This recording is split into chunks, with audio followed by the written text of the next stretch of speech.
Coba tebak siapa yang kembali? Ya, gua kembali setelah AFK selama 2000 abad lamanya.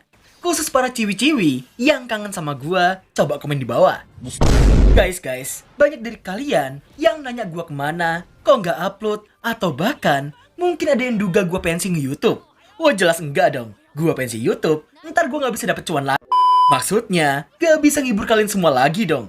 Mungkin ada dari kalian yang penasaran sama jurusan gua di perkuliahan. Gua itu ngambil S1 Fisika di Universitas Negeri Isekai. Dosen yang ngajar gua jelas Profesor Dr. Senku SSI MSI. Ih, wibu. Ya, apapun itu, gua cuma tinggal nunggu wisuda aja lah intinya. Dan selagi nunggu, jelas gua bakal grinding cuan gua yang hilang. Sorry kebiasaan. Maksud gua, menghibur kalian semua lagi. So, kayak biasanya push dulu like dan subscribe di bawah. Dan tolong share sebanyak mungkin agar gua bisa lebih semangat lagi dalam menghibur kalian semua. Oke, langsung saja. Persiapkan jiwa MC overpower dalam diri kalian. Dan inilah dia, Eiyuki Shitsu episode pertama sampai dengan ketiga. Toraguita! 止めねば世界が終わるぞ。 Anime ini dibuka dengan menampilkan adu mekanik antara Hiro melawan Raja Iblis. Sang Raja Iblis yang hendak mengulti untuk mengakhiri adu mekanik mereka. Namun sayangnya...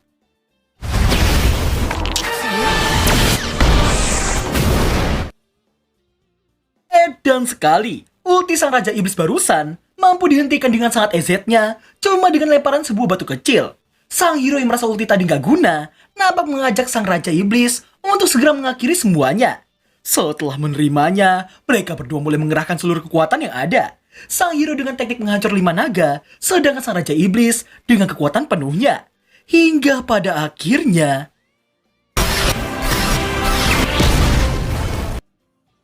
Meski telah sama-sama mengerahkan segenap kekuatannya, namun kata menyerah ataupun kalah sama sekali tak terlihat dari ekspresi wajah mereka berdua. Perlahan mereka mulai mendekat hanya demi melancarkan serangan ala kadarnya.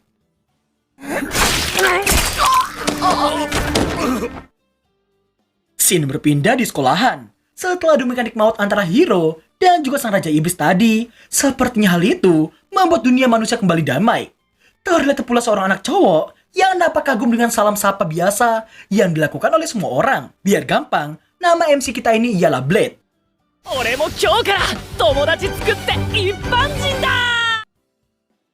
Setelah itu, Blade nampak memasuki sekolah itu demi mendapatkan banyak teman. Dirinya menyapa ke semua murid di sana dan nampak mendekati 4 murid yang dengan senang hati menerimanya sebagai teman mereka. Kasim, Clay, Jessica, dan juga Claire. Blade yang mendapatkan 4 teman baru jelas membuatnya bahagia dalam seketika. Di tengah mengobrol, secara tiba-tiba seorang gadis berambut merah nampak muncul, menegur mereka berlima yang mengobrol di lorong. Kasim pun memberitahukan bahwa siswi bawel itu bernama Ernest Fleming, salah satu murid peringkat atas di Akademi Rosewood mereka, sekaligus orang yang menyandang gelar sang Empress alias Kaisar Wanita. Setelah amuk-amukan karena Blade yang merasa bodoh amat soal dunia hero dan lebih penting ngedapetin 100 teman, Ernest tampak mengantarkan Blade ke ruang kepala sekolah. Namun setelah memasukinya, alangkah terkejutnya Ernest karena mendapati raja kerajaan mereka yang duduk di kursi kepala sekolah. Ngeliat Blade yang gak sopan, Ernest pun mencoba untuk menghentikannya dan memintanya untuk berlaku sopan di hadapan sang raja. Ernest pun makin dibuat terkejut karena sang raja memberitahukan dirinya yang kini merangkap tidak cuma menjadi raja, tapi juga menjadi seorang kepala sekolah. Dari tingkahnya yang terlalu gugup, kayaknya Ernest sangat mengagumi raja mereka yang dikenal sebagai pejuang yang sangat hebat di masa lalu. Sang raja kemudian meminta Ernest untuk segera pergi dari sana karena dirinya ingin mengobrol dengan Blade 4 mata. Hal itu jelas membuatnya amuk-amukan karena Blade yang sok dekat dengan sang raja. Singkat waktu, sang raja bertujuan untuk membuat kekuatan hero kembali pada Blade. Namun Blade malah mengomel karena dirinya cuma ingin menjadi manusia biasa. Dari cerita sang raja, adu mekanik antara Hiro dan Raja Iblis sebelumnya hanya berakhir dengan kekuatan keduanya yang sama-sama telah menghilang. Meski cerita yang beredar berkata demikian, namun sang raja yakin kekuatan Hiro itu pasti bisa bangkit kembali.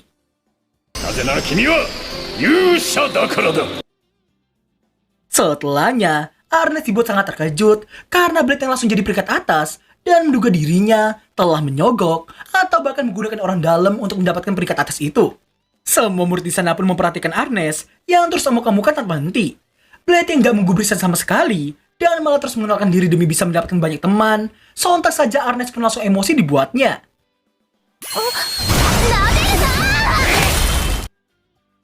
Ernest pun dibuat sangat terkejut karena Blade mampu menghindari serangannya meski jaraknya sangat dekat. Tak lama kemudian, seorang siswi kawaii tapi dingin muncul meminta keduanya untuk segera berkumpul. Blade yang langsung mengenalkan dirinya mendapati gadis itu yang cuma diam saja. Ernest yang mengira gadis itu tak akan memberitahunya, namun ternyata... Sophie. Singkat cerita, demi bisa membuktikan ucapannya tadi, Ernest minta izin untuk dibiarkan menguji kekuatan Blade. Sang instruktur yang takut dengan tatapan Ernest cuma bisa mengiyakannya saja. Blade kemudian diminta untuk minimal menggores zira logam sihir di depannya. Dan jika sampai gagal, maka Blade harus mengakui dirinya masuk lewat pintu belakang. Dan harus segera minggat dari sekolah itu.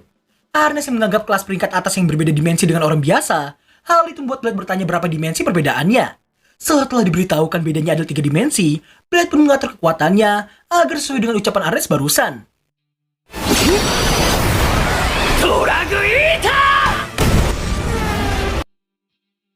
Gak nanggung-nanggung sama sekali. Blade tidak hanya mampu menggores zira itu, melainkan juga menerbangkannya beserta dengan Ernest dan turut mengempaskan para murid kecuali Sophie. Gak cuma itu, bahkan karena kekuatan yang gak ada otaknya tadi, pedang yang digunakan sampai hancur berkeping-keping, saking gak kuatnya menahan kekuatan dahsyatnya. Ngeliat semua teman-teman kelasnya yang jadi babak belur, dan tembok akademi yang hancur, bisa-bisanya MC kita ini ngomong dia cuma orang biasa. Di jam makan siang, ternyata Ernest yang duduk seorang diri dan nampak dihampiri sama Blade yang pengen makan bersamanya. Tak lama berselang, Claire dan teman-temannya yang lagi nyari tempat duduk nampak diajak sama Blade untuk makan bersamanya dan juga Ernest. Namun mereka berempat langsung menolaknya begitu saja. Mengira Ernest sedang dibully, Blade mengajaknya buat ngelapor ke para guru. Namun Ernest tak membenarkannya karena yang terjadi ialah semua murid yang takut padanya. Blade yang bertanya alasannya, namun Ernest enggan untuk menjawabnya. Setelah makan kasukarnya di hadapannya, Blade pun ketagihan karena rasanya yang sangat-sangat enak baginya. Di tengah Ernest meminta maaf dan menarik kembali ucapannya yang mengatakan Blade yang menyogok dan juga maki orang dalam, namun Blade malah tidak mendengarkannya sama sekali.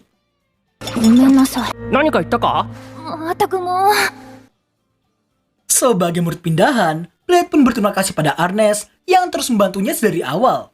Dan karena ucapan Blade yang telah menganggapnya sebagai teman hanya karena mereka yang telah makan bersama, hal itu membuat Ernest terkejut dan memerah dalam seketika.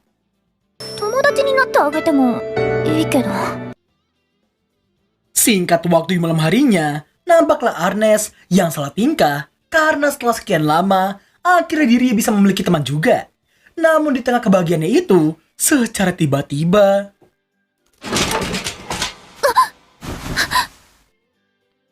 Sin kemudian mundur ke Ernest di masa kecilnya. Ngeliat pedang misterius di hadapannya, Ernest pun terpancing mendekatinya karena dipanggil oleh pedang itu. Dan karena kecerobohannya sendiri, Ernest harus menerima konsekuensi akibat menyentuh pedang terkutuk itu.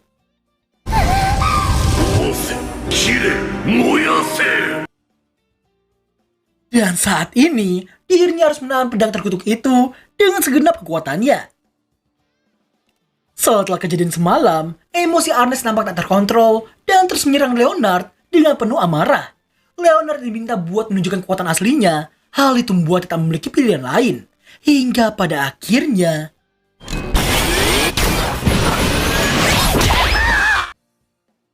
Kukira suhu ternyata cupu.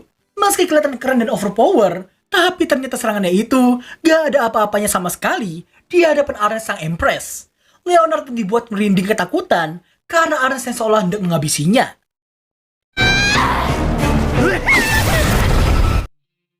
Untungnya, hasrat memodarkannya itu dapat ia tahan tepat sebelum menebas Leonard. Belum puas dengan Leonard, Ernest meminta lawan selanjutnya.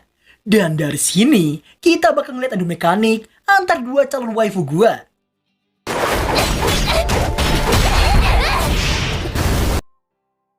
Mengetahui dirinya tak akan mungkin menang, Sophie memilih untuk menyerah begitu saja. Ernest kemudian minta Blade untuk menjadi lawannya. Blade tinggal masalah sama sekali, namun diri lebih mengkhawatirkan kondisi Ernest yang terlihat sangat lemah di matanya. Ernest yang merasa gak ada masalah sama sekali, namun secara tiba-tiba...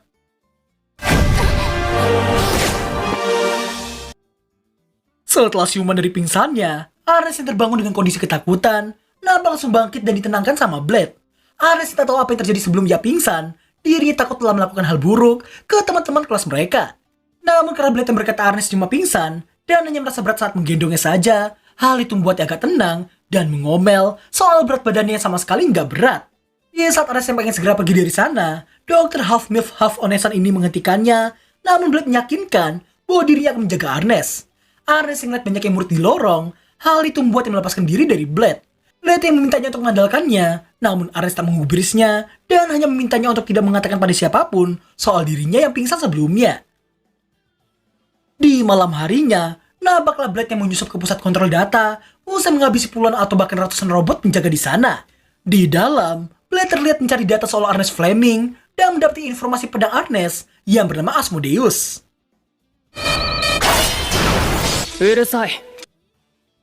Setelah memahami semua kondisi yang ada, Blade nampak menghampiri Ernest di keesokan harinya.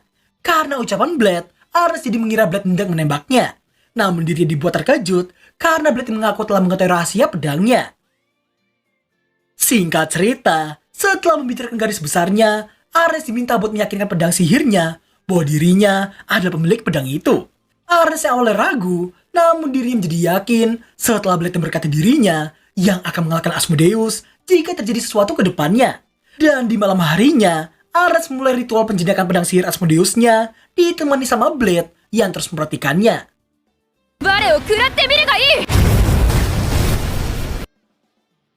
Di alam bawah sadarnya, Ernest harus menghadapi Asmodeus dalam wujud aslinya. Asmodeus yang ogah patuh sama manusia, hal itu membuat Ernest hendak membuktikan kelayakannya. Di lain sisi, karena kekuatan api Asmodeus dan juga Ernest sangat bergejolak, hal itu membuat seekor kroco iblis api muncul dan beretas menyerang Blade.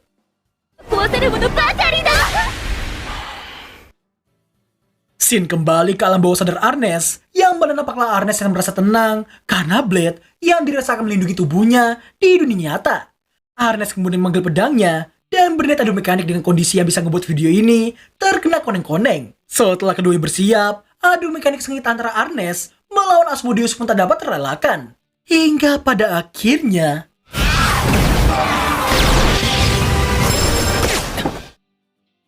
Setelah melalui semua cobaan semalam, nampaklah semua murid yang terkejut dengan penampilan baru Ernest yang sangat berbeda dari sebelumnya. Cerita berlanjut memperlihatkan Blade yang sedang berlatih dengan dua teman kelasnya. Ernest kemudian mengomelinya karena Blade yang tidak menghargai lawannya dengan melihat ke arah lain.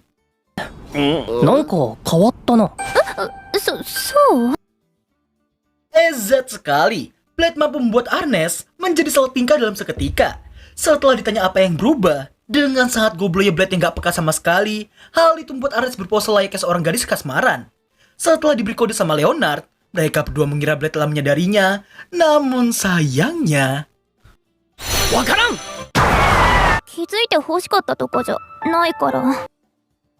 Setelah itu, Ernest meminta tolong pada Blade untuk menemani Sophie berlatih.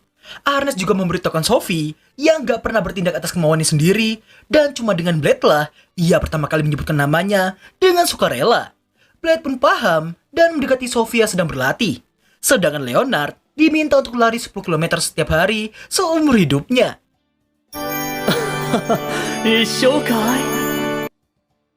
Singkat waktu, Sophie yang selalu bertindak layaknya seorang bawahan yang menunggu perintah atasan, namun berkat Blade yang menganggapnya sebagai teman, hal itu membuat Sophie perlahan membuka diri padanya. Di saat Blade yang hendak melatihnya, namun sayang jam pelajaran malah selesai begitu saja.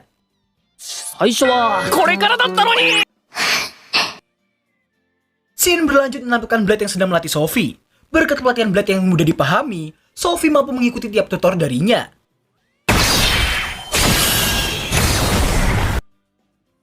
Di saat Blade yang mengira teknik itu sudah cukup untuknya, namun karena tujuan Sophie ialah mengalahkan Ernest, Blade pun ragu itu akan cukup untuk melawan sang Empress.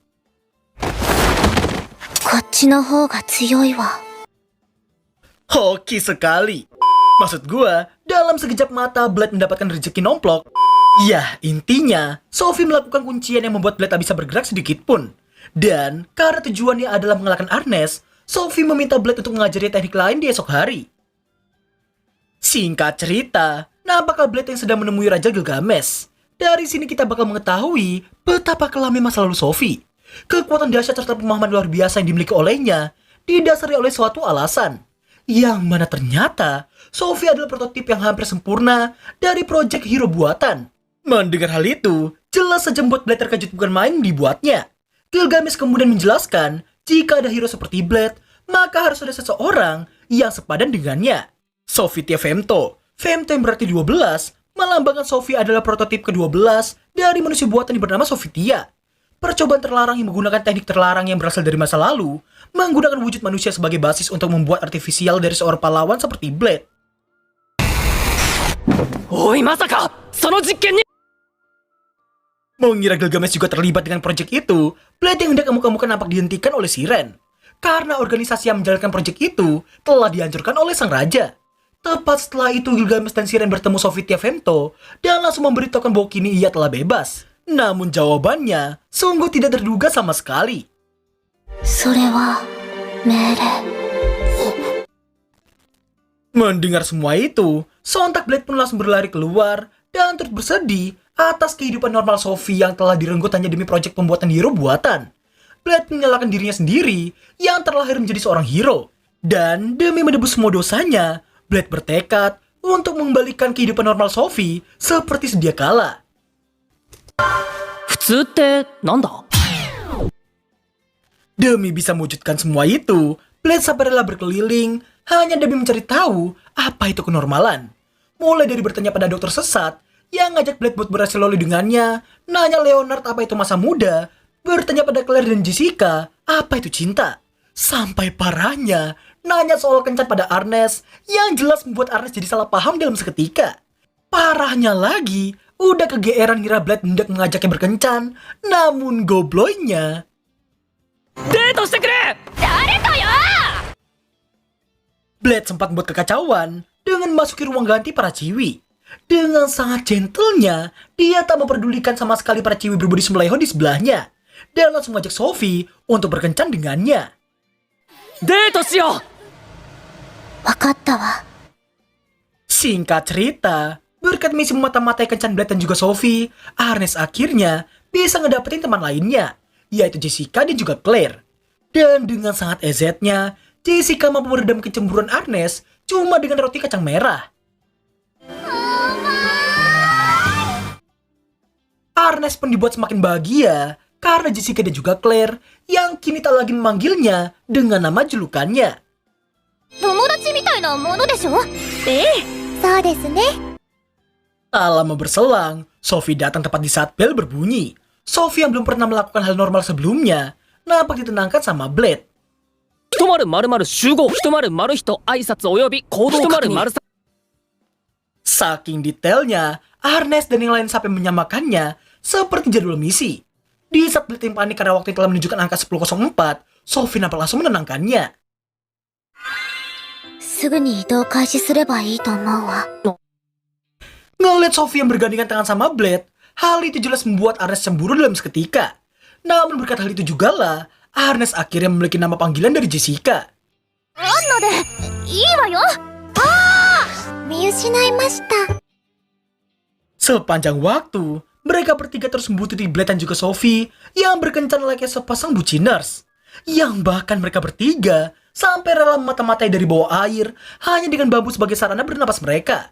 Setelah Sophie dan juga Blade bersiap memberi makan ikan yang ada di sekitar sana, gua saranin Jonathan von John Johnny kalian tahan dengan godaan ini. デートみたいなことしてない？ Kencan pun berlanjut di game center, yang dengan sangat gobloynya, kedua buciners koplak ini hendak memainkan game pengukur kekuatan pukulan. Hingga yang terjadi... Di sesi kencan terakhir, Blade dan juga Sophie harus minum minuman tropis cinta unlimited yang jelas membuat hati Arnes panas ngeliatnya.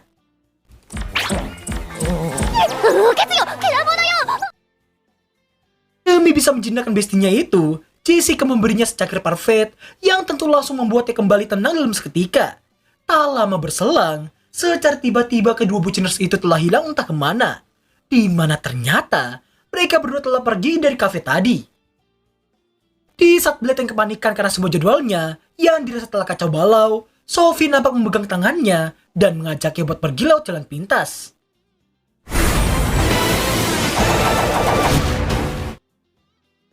Di malam harinya, mereka berdua nampak telah sampai di tujuan akhir kencan mereka. Sophie kemudian menanyakan alasan Blade yang melakukan semua hal itu. Yang ketika dijawab, Sophie pun dibuat terkejut karena jawaban Blade yang sangat sederhana tapi sangat menyentuh di hati. 友達だから。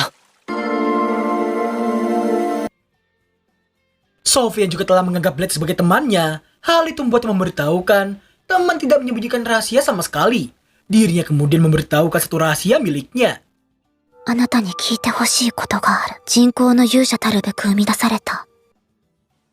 Meskipun disebut sebagai manusia buatan terakhir, namun nyatanya kekuatannya itu sama sekali nggak sempurna. Kekuatan yang ia miliki saat ini sama sekali tidak stabil. Mulai dari manipulasi objek yang seringkali mencelakai dirinya sendiri, sampai dengan pemberatan gravitasi yang hendak ia atur 1000 kali, tapi malah jadi 10.000 kali. ソフィー。時間を止めることさえ可能。 Sophie juga memberitahukan dirinya yang hanya bisa menggunakan semua kekuatan itu selama 10 detik lamanya. Dirinya juga mengungkapkan jati dirinya yang merupakan duplikasi ke-12 dari manusia buatan Sophitia. Percobaan terakhir dari proyek hero buatan sekaligus menjadi satu-satunya sampel yang dianggap sukses. Mendengar Sophie yang telah mengungkapkan semua rahasianya, Blade pun jadi tak ragu lagi buat memberitahukan rahasianya juga. 僕は勇者なんだ。 Sophie yang cuma sedikit terkejut, hal itu jelas membuat Blade mengira Sophie telah mengetahuinya. Namun Sophie tidak membenarkannya. Hanya saja, dirinya merasakan sesuatu yang tidak asing darinya. Blade kemudian meminta maaf dan memintanya untuk membenci dirinya. Mendengar hal itu, Sophie pun langsung bertanya alasannya. Blade pun memberitahukan, itu semua karena keberadaannya sebagai seorang hero, Sophie sampai harus terlahir dengan kekuatan terkutuk sepertinya. Yang mana ternyata, selama hidupnya, Blade selalu menganggap kekuatan hero yang ia miliki itu adalah sebuah kutukan. Meskipun sangat membencinya, namun karena kekuatan itulah dirinya bisa menyelamatkan banyak orang. Maka dari itu, Blade terus memacu dirinya sendiri untuk terus melakukannya. Yang bahkan, tugas berat seorang hero itu telah ia lakukan sejak dia masih bocil. Berkali-kali tumbang dan berkali-kali juga berada di ambang kemodaran. Meski telah menolong banyak orang sekalipun, tapi nahasnya banyak orang yang juga tak bisa ia selamatkan. Dan karena hal itu jugalah, banyak orang-orang yang membencinya karena tak bisa menyelamatkan semua orang meski dia adalah seorang hero. Di tengah Blade meringkuk menangisi takdirnya, nampaklah Sophie langsung berlari menghampirinya. あなたは勇者だったわ。 Sophie kemudian memberitahukan soal dirinya yang berkelana ke banyak negara demi mencari tahu jati dirinya sendiri dan sering singgah ke kerajaan atau kota yang ditolong sama sang hero di masa lalu. Sembari dipeluk sama Blade, Sophie memintanya untuk bangga dengan pencapaiannya tersebut. Namun karena Blade yang merasa mustahil, Sophie pun membiarkannya begitu saja. Namun ada satu hal yang ia rasakan saat ini. 人工勇者として生み出された自分、誇りに思うわ。 Berkat ucapan Sophie barusan, Blade pun pada akhirnya menguatkan dan meneguhkan jati dirinya sebagai seorang hero. Mereka berdua juga memutuskan buat merahasiakan identitas Blade yang seorang hero dari semua orang. 俺たち二人だけの。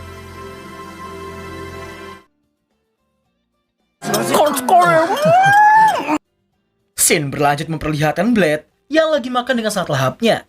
Tepat setelah Arnes memberitahukan banyaknya sisa makanan di sekitar mulutnya, secara tidak terduga Sophie mengelapnya dengan senang hati. 私が服は。 Tak lama berselang, Claire dan kelompoknya datang dan langsung menanyakan pendapat Blade soal pakaian baru mereka. Blade yang gak peka pun dijelaskan sama Leonard, di mana ternyata kelas mereka telah naik jadi peringkat atas dan itulah kenapa mereka diperbolehkan memakai baju bebas. Arnes kemudian membahas soal Raja Gilgamesh yang membawa binatang iblis ke akademi mereka.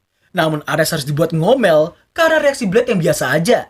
Baru aja mereka semua membahas soal binatang iblis, namun secara tiba-tiba...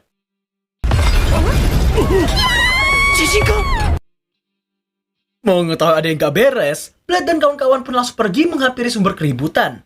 Yang ternyata nampaklah seekor naga yang lagi amuk-amukan di sana. Tanpa pikir panjang, Blade terlihat menghampirinya dan membuat si naga meraung ketika ngeliat Kasukare miliknya. Hingga akhirnya... お座り。 Sontak semua orang pun terkejut ngeliat aksi Blade barusan.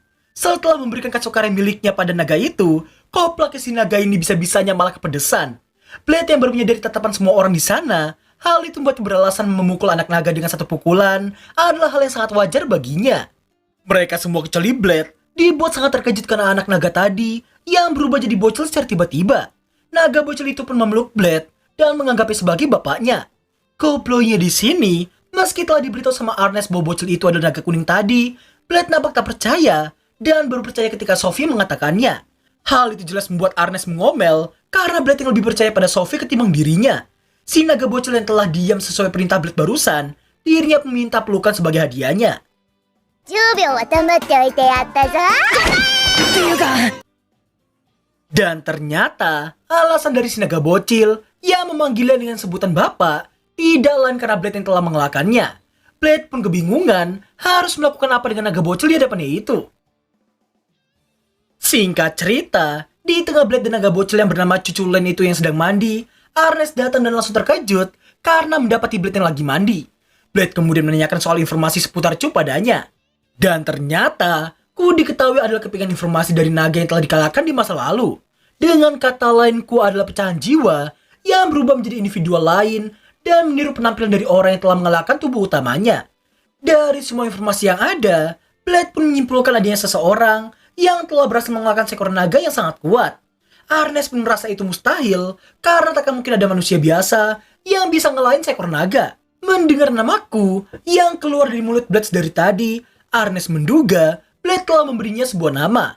Hingga sesaat kemudian,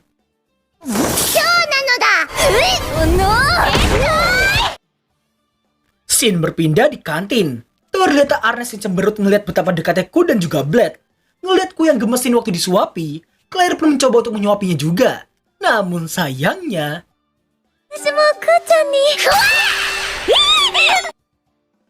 Ku sempat membuat kekacauan di dalam circle-nya Blade. Mulai dari mengatakan Blade yang harus cipika-cipiki dengannya di pagi hari, sampai dengan ember soal Blade yang seringkali melirik ke body para ciwi.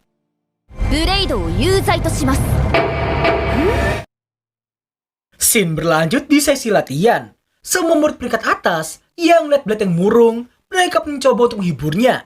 Namun karena melihat ekspresi wajah Arnes, mereka pun tidak jadi melakukannya. Tak lama setelahnya, Blade nampak memanggilku yang lagi jalan-jalan di sekitar sana.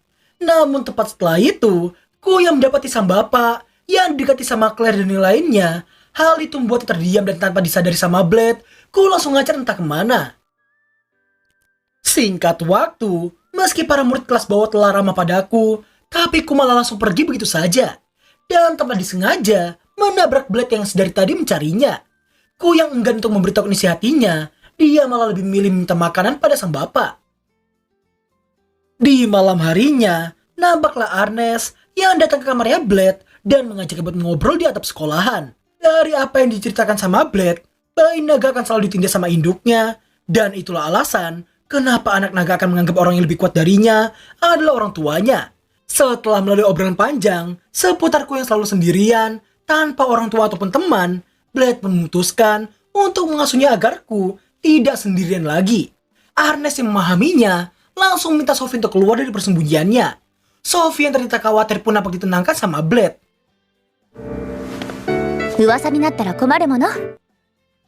Sekembalinya Blade, dirinya mendapati kamar yang kosong dengan jendela yang terbuka di sana. Di mana ternyata Ku sedang menyendiri memandangi 2 bulan di langit. Ku pun memberitahukan dirinya jadi lebih tenang usai memandangi 2 bulan itu. Diri juga membayangkan bulan yang besar adalah orang tua dan yang kecil adalah anaknya. Blade kemudian langsung to the point, yang mana dirinya menduga Ku yang sangat ingin memiliki teman. Namun Ku tidak membenarkannya dan mengatasnamakan harga diri seorang naga yang dirasa tidak memerlukan teman sama sekali. Dan yang ia perlukan hanya Blade seorang.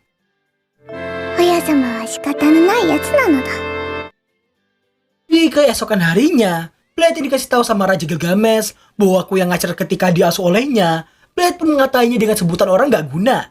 Namun bukannya marah, Gilgamesh tiba-tiba malah terkena virus masokis yang datang entah dari mana. もっと叱ってくれたまえ。 Singkat cerita, sekembalinya Blade ke ruangannya, dirinya mendapati Ku yang ternyata lagi main boneka. Namun semua boneka itu bukanlah boneka biasa, melainkan boneka yang telah Ku desain menyerupai semua orang yang pernah berinteraksi dengannya. Mulai dari bonekanya Blade, Ernest, Sophie, Claire, Jessica, dan juga Leonard. Namun gak cuma mereka berenam. Alangkah terkejutnya Blade usai ngeliatku yang ternyata membuat 108 boneka menyerupai semua murid seakademi. Ngeliat semua itu, jelas membuat hati Blade menjadi kacau balau dalam seketika. Dirinya nampak sedih karena tidak mengetahui isi hatiku yang sebenarnya.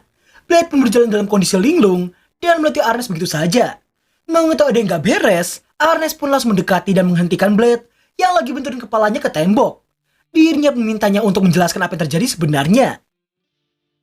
Setelah menceritakan soalku yang sangat ingin memiliki teman, namun terhambat oleh harga diri seekor naga, hal itu jelas membelengguku untuk mendapatkan seorang teman. Mengalahkannya adalah satu-satunya cara agar aku bisa memiliki teman. Ngeliat Blade yang putus asa, Ernest pun membenarkan ucapan Blade yang mengatai diri sendiri yang dirasa gak bisa melakukan apapun. Namun ternyata... じゃあ頼りなさい。 Berkat support dari Ernest, hal itu mendorong Blade untuk mendatangi para murid peringkat bawah, ditemani Ernest di sisinya. Tujuan Blade mendatangi mereka tidak lain untuk memohon agar mereka semua bisa menang dariku, sang anak naga. Meskipun ingin, tapi permintaan gak masuk akal itu jelas ditolak sama mereka semua. Alasan yang gak lain karena mereka semua yang tahu takkan mungkin bisa menang dari seekor naga. Blade kemudian bersujud, sembari terus memohon pada mereka semua. Tidak cuma Blade, bahkan Ernest rela melakukannya juga. Mereka semua semakin dibuat terkejut karena gak cuma Blade dan juga Ernest, tapi bahkan seluruh murid peringkat atas juga ikutan bersujud memohon agar mereka semua mau mengabulkan permintaan dari Blade.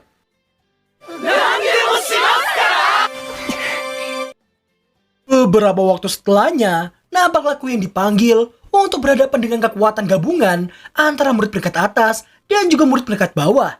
Pertarungan itu jelas berada di bawah pengawasan Raja Gilgamesh dan juga Siren dari kejauhan. Siren yang mengira naga akan mengakui perlawanan dari banyak orang sekaligus, namun Raja Gilgamesh menenangkannya.